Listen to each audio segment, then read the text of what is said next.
నమస్కారం, నేను Sahasra. Welcome to our channel. So ప్రస్తుతం మనతో పాటు ప్రముఖ సీనియర్ జర్నలిస్ట్ దుర్గా కుమార్ గారు ఉన్నారు. నమస్తే సార్. నమస్తే అమ్మ శాస్త్రం. మన ప్లస్ వీక్షకులు కూడా నమస్కారం సార్. ఈ ఇన్సిడెంట్ తర్వాత, ఎప్పుడైతే సంధ్య థియేటర్లో ఇన్సిడెంట్ జరిగిన తర్వాత సినీ ప్రముఖులంతా కూడా రేవంత్ రెడ్డితో సమావేశమయ్యారు. ఈ సమావేశానికి ఈయన ఏం చెప్తున్నాడంటే, తెలుగు ఫిలిం ఇండస్ట్రీని వరల్డ్ వైడ్గా ఖ్యాతి పెంచడానికి మీరు ప్రయత్నించండి, దానికి తగ్గట్టు ప్రభుత్వం కూడా సపోర్ట్ చేస్తుందని ఒకవైపు ఆయన చెప్తున్నారు. కానీ బయటకు వచ్చేసరికి సినీ ప్రముఖులంతా తెల్ల మొహాలు వేశారు. ఒక్కరి మొహం కూడా చిరునవ్వు లేదు.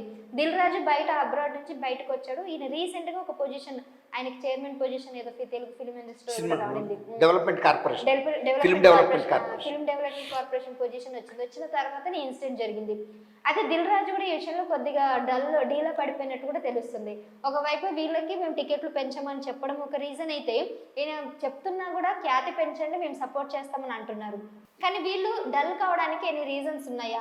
పైగా రేవంత్ రెడ్డి ఏం చెప్పారంటే, కేవలం సినిమా మీదే కాదు, సామాజిక ఇష్యూస్ మీద, డ్రగ్స్ విషయంలో మీరు కేర్ తీసుకోండి, లేదంటే లైంగిక వేధింపులో కూడా మీరు యాడ్స్ ఇవ్వండి, సొసైటీకి సంబంధించిన వీడియోస్ చేయండి, అవేర్నెస్ ఇవ్వండి, తెలంగాణ సంస్కృతి సాంప్రదాయాలు కూడా ఇవ్వండి అని చెప్పారు. చారిత్రక అంశాల మీద. అయితే ఇవన్నీ చెప్పండి, వాటి మీద అసలు దృష్టి పెట్టకుండా కేవలం కమర్షియల్ గా ఆలోచిస్తున్నారు అని చెప్తే, వీళ్ళు మాత్రం మీరు బెనిఫిషియర్లకి ఇవ్వరు, డబ్బులు పెంచుకొని ఇవ్వరు, కానీ మీకు కావాల్సింది మేము ఎట్లా చేస్తాం అన్నట్టు కూడా వీళ్ళు చెప్తున్నారు. సో ఈ కోణాన్ని మీరు ఏ విధంగా చూస్తారు సార్? ఇప్పుడు పెద్ద ఖరీదైన సినిమాలే తీయక్కర్లేదు, కోటాను వేల కోట్ల రూపాయలు తీయక్కర్లేదు. నిన్న మధ్య ఒక సస్పెండ్ అయిన పోలీస్ ఆఫీసరు చాలా అంశాలు యాదృచ్ఛికంగా మాట్లాడుతూ ఆయన ఒక సినిమా నర్తనశాల గురించి కూడా చెప్పాడు. నేను కూడా మొన్న మధ్య యాదృచ్ఛికంగా నర్తనశాల సినిమా టీవీలో చూడటం జరిగింది. ఎంత అద్భుతమైన కళాఖండం, దాన్ని ఎంత సింపుల్గా తీశారు, ఎంత కళాకారులు, మంచి మంచి కళాకారులు, అలాంటి సందేశాత్మకమైన సినిమాలు. అలాగే గతంలో విశ్వేశ్వరరావు గారు ఉండేవాడు, ప్రజలకు సంబంధించినటువంటి ప్రగతి భావాలతో సినిమాలు తీసినప్పుడు ఆయా ప్రభుత్వాలు వినోద పన్నును పూర్తిగా రద్దు చేసిన సందర్భాలు ఉన్నాయి. అలా ఎక్కువ ఖరీదుతో బాలచంద్ర గారు ఉన్నాడు. బాలచంద్ర గారు పెద్ద ఖర్చు పెట్టే సినిమాలు తీయడు, కానీ అద్భుతమైన సినిమాలు తీస్తారు. అట్లాగే ఈయన గౌతమ్ ఘోష్, శ్యామ్ బెంగాల్ తెలుగు ఆయనే. అట్లాగే ఇట్లా సింపుల్ బడ్జెట్తో కూడా అద్భుతమైన సినిమాలు తీయవచ్చు. అంతేగాని మేము వేల కోట్లు పెట్టి సినిమాలు తీస్తాం, లక్షల కోట్లు ఆర్జించడానికి మాకు పర్మిషన్ ఇవ్వండి, టికెట్లు పెంచుకుంటాం, 2000, 3000, 5000 అని 3000 కూడా కొంతమంది బ్లాకుల్లో కొని చూశారంటున్నారు పుష్ప. తీరా చూస్తే ఆ కథాంశం ఏంటంటే, ఒక స్మగ్లర్ని గ్లోరిఫై చేశారని అంటున్నారు. నేనైతే చూడలేదు, అయ్యుండొచ్చు. ఇవాళ రేపు నెగిటివ్ క్యారెక్టర్స్ని కూడా వాళ్ళు పాజిటివ్గా చూపిస్తే యూత్ తప్పుదోవ పడుతుంది.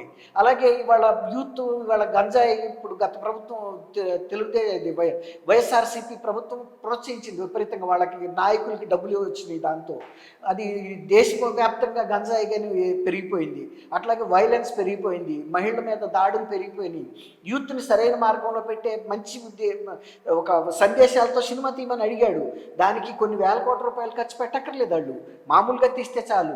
వాళ్ళు అట్లా కాదు, పూర్తిగా కమర్షియలైజ్ అయిపోయారు. ఇవాళ చిన్నతర పరిశ్రమ, చిన్న నిర్మాతలు బతికే పరిస్థితి లేదు, చిన్న హీరోలు బతికే పరిస్థితి లేదు. ఒక హీరోకి 100 కోట్ల రూపాయలు రెమ్యునరేషన్ ఇస్తున్నారంటే మీరు అర్థం చేసుకోండి సినిమా ఎంత ఖరీదైన వ్యాపారం అయిపోయిందో. అలాగే డైరెక్టర్కి ఒక 50 కోట్లు 60 కోట్లు ఇవ్వచ్చు. అట్లాగే ఇంకొక 100-200 కోట్ల రూపాయలు సినిమాలు తీస్తున్నారు. కొన్నిసార్లు 1000 కోట్లు 2000 కోట్లతో కూడా సినిమాలు తీస్తున్నారు. ఎక్కువ పార్ట్ రెమ్యునరేషన్ వీళ్ళకి వెళ్తున్నాయి, ఎవరికి? ఆర్టిస్టులకి, హీరోలకి. అట్లాంటప్పుడు దాన్ని ఎవరు భరిస్తున్నారు? నిర్మాత భరిస్తున్నాడా? ఒక సగటు ప్రజలు భరిస్తున్నారు, ప్రేక్షకులు. కాబట్టి ఆయన అన్నది అది, మీరు పెద్ద పెద్ద సినిమాలు తీసి దాన్ని మమ్మల్ని రేట్లు పెంచమంటాం తగదు, అలాంటిది నేను అనుమతించను అన్నాడు. దానికి తోడు ఇలా ఒక వాళ్ళకి పర్సనల్ గ్లామర్ పెంచుకునే ఉద్దేశంతో ఇలాంటి తొక్కిసలాట్లు, ఈ వీళ్ళు ఎవరమ్మా బౌన్సర్స్, గతంలో ఎన్టీ రామారావుని, నాగేశ్వరరావు గారిని కూడా నేను దగ్గరగా చూసా. వాళ్ళు షూటింగ్లకు వచ్చినప్పుడు కూడా నేను చూసా. నేను జూనియర్ ఇంటర్లో ఉన్నప్పుడే నాగేశ్వరరావు గారు మహాక్షేత్ర షూటింగ్కి విజయవాడలో మా విబిఎం కాలేజీలో గులాబీ తోట ఉంటే మంజులతో పాటు ఆయన వచ్చాడు. సిఎస్ రావు గారిని ప్రముఖ దర్శకుడు, వాళ్ళు ఒక 4-5 తప్ప ఎవరు లేరు. అట్లా మాతో కూడా డైరెక్ట్గా ఆయన మాట్లాడాడు, ఇంత దగ్గరగా, మనం ఇంకా దగ్గరగా. అట్లా వీళ్ళకి ఇంత బౌన్సర్లు పెట్టుకోవాల్సిన అవసరం ఏముంది అంటే, పబ్లిక్లో వీళ్ళకి ఏదో పెద్ద క్రేజ్ ఉన్నట్టు, జనం ఎగబడుతున్నట్టు, చైన్ లాగా పట్టుకుని వాళ్ళని ప్రొటెక్ట్ చేసి తీసుకెళ్తున్నట్టు, అక్కడ ఎవడో లేకపోయినా కూడా బిల్డప్ ఇస్తారు. అది బాగా ఎక్కువ ఉంది సినిమా పరిశ్రమలో. ఆ బిల్డప్ని మెయింటైన్ చేసుకోవటానికే వీళ్ళు ఇంతమంది ఇంత ఖర్చు పెడుతున్నారు. ఒక్కొక్క బౌన్సర్కి కనీసం 3-4 వేలన్నీ ఇస్తారు ఒక రోజుకి నాకు తెలిసి. ఎందుకంటే వాళ్ళకి మరి వాళ్ళు ఫుడ్ తినాలి, మంచి జిమ్ చేయాలి, ఇవన్నీ కూడా ఉంటుంది. ఇట్లా తొయ్యాలంటే ఇప్పుడు ఒక బౌన్సర్ 5-6 మందిని చేయితో అన్నాడంటే నీలాంటి వాళ్ళు నాలాంటి వాళ్ళు పడిపోతాం. ఆడు పడిపోయిన తర్వాత ఇటు బతికాడో సచ్చాడో కూడా చూడ్డు. పోలీసులు కదా వీళ్ళని కాపాడింది, ఆ పిల్లాడిని కూడా. ఇప్పుడు బౌన్సర్ వల్లనే కదా చనిపోయిందని అంటున్నారు. అవును, ఇప్పుడు బౌన్సర్లు లేదు వీళ్ళు రారు. ఎందుకంటే వీళ్ళ గ్లామర్, ఎంత ఎక్కువ మంది బౌన్సర్స్ ఉంటే అంత ఎక్కువ గ్లామర్. ఇప్పుడు మొన్న మోహన్ బాబు ఇంట్లో ఘర్షణకి ఒకళ్ళు 40 మంది బౌన్సర్లు తెస్తే ఒక 50 మంది బౌన్సర్లు తెచ్చారు. సినిమా పరిశ్రమ వాళ్ళు వేరే ప్రపంచంలో బతుకుతున్నారు. వాళ్ళు నిజమైన సమాజంలో బతకట్లేదు, ఊహల్లో బతుకుతున్నారు. అట్లా ఒక పోలీస్ వ్యవస్థ ఉన్నప్పుడు పోలీస్ దగ్గరికి వెళ్ళాలి, కానీ ఈ కిరాయి ఉండాలే కదా బౌన్సర్స్ అంటే. కిరాయికి ఉండాలే కదా, వాళ్ళని పెట్టుకుని వచ్చే బదులు నువ్వు రాకపోతే ఎవడేడ్చాడు, లేకపోతే ఒక మారు వేషంలో సింపుల్గా వచ్చి ముందు టికెట్, నేల టికెట్లు అంటారు కదా, ఒక 20 రూపాయలు 30 రూపాయలు ఇప్పుడు రోజుల్లో. ఈ సర్కిల్లోకే ఎందుకు రావాలి నువ్వు? మాస్లో నీ గురించి ఏం చెప్పుకుంటున్నారో ఫీడ్బ్యాక్ అక్కడ విని వెళ్ళిపోవచ్చు కదా క్వైట్గా. ఇంత హడావిడిగా రావాలా హీరో? అంతే కదా, ఆయనకి ఫీడ్బ్యాకే కనుక చూడాలి ఆ థియేటర్లో ప్రేక్షకుల స్పందన అన్నప్పుడు. అసలు ఆయన నటుడు మారువేషంలో వచ్చి సింపుల్గా వెళ్ళిపోవచ్చు, ఎవరికి తెలియదు. నువ్వు వెళ్ళి పక్కన కూర్చున్నా కూడా అతను అల్లు అర్జున్ అని. అట్లా చేయాలి, కానీ ఇంత బిల్డప్ ఇచ్చి రావటం, ప్రజలను ఇబ్బంది పెట్టిన తర్వాత రేవంత్ రెడ్డి కాదు, ఎవరు ముఖ్యమంత్రి అయినా కూడా ప్రజల పక్షాన ఉంటారా ముఖ్యమంత్రులు? లేకపోతే ధనికమైనటువంటి నిర్మాతల పక్షాన ఉండాలా చెప్పండి మీరు? ఎవరమైనా. నిన్న అందుకే సినిమా ప్రముఖులు వెళ్ళారు, కానీ అసలు ఎందుకు వెళ్ళామా అనేది వాళ్ళే డిఫెన్స్లో పడిపోయారు.